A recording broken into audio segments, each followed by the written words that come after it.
FOSPlus, c'est l'organisation qui est responsable pour la coordination et l'organisation de la chaîne de recyclage des emballages ménagers en Belgique. Concrètement, ça veut dire la collecte, le tri et le recyclage des PMC via le sac bleu, le papier carton et le verre. La REP, c'est la responsabilité élargie des producteurs et c'est une obligation au niveau européen. Concrètement, et dit très simple, ça veut dire que chaque entreprise qui met un produit emballé sur le marché est responsable de la phase de fin de vie de cet emballage.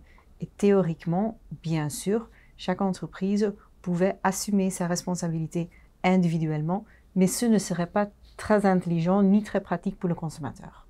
Donc il y a 30 ans, ils ont créé FOSPlus en tant que solution collective pour les emballages ménagers en Belgique. Et donc aujourd'hui, c'est FOSPlus qui gère cette responsabilité pour les entreprises. Donc FOSPlus reçoit tous les 5 ans un agrément de la part du gouvernement pour gérer la chaîne de recyclage des emballages ménagers.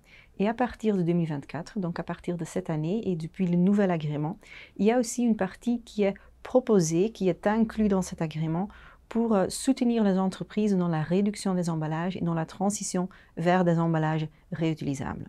Donc concrètement, on est en train de mettre en place des plans d'action pour aider les entreprises, pour partager les connaissances, pour aussi mettre en place des projets de test, pour voir ce qui fonctionne, ce qui ne fonctionne pas, qu'est-ce qu'on a besoin, qu'est-ce que le marché a besoin, qu'est-ce que le consommateur a besoin pour pouvoir aussi, lui, évoluer vers l'utilisation des emballages réutilisables ou des systèmes sans emballage, sont tous des éléments qu'il faut prendre en compte, sont tous des différents facteurs qu'on est en train d'examiner, d'inventariser, et pour en fait pouvoir devenir l'acteur de référence et le centre d'expertise pour les systèmes d'emballage alternatifs, comme on l'est déjà depuis 30 ans pour les emballages à usage unique. Le point vert, c'est en fait, il a un sens double. D'un côté, c'est un symbole qui est utilisé au niveau européen, mais de l'autre côté, en Belgique, c'est aussi la manière dont on calcule le prix et le financement de la chaîne de recyclage des emballages ménagers. Donc, chaque matière a un tarif point vert spécifique et chaque entreprise qui met un produit emballé sur le marché fait chaque année une déclaration. Une déclaration auprès de FOSPlus pour dire que l'année passée, j'ai mis autant d'emballages sur le marché avec telle matière et pour tel poids. Et donc, chaque matière a sa propre point vert. Et donc, c'est sur base de tous ces éléments que va être calculé ce que cette entreprise doit payer à l'année. Et donc, c'est en fait le déficit de la chaîne de recyclage qui est financé par l'industrie. Il y a plusieurs défis dans les emballages, dans l'économie des emballages, disons.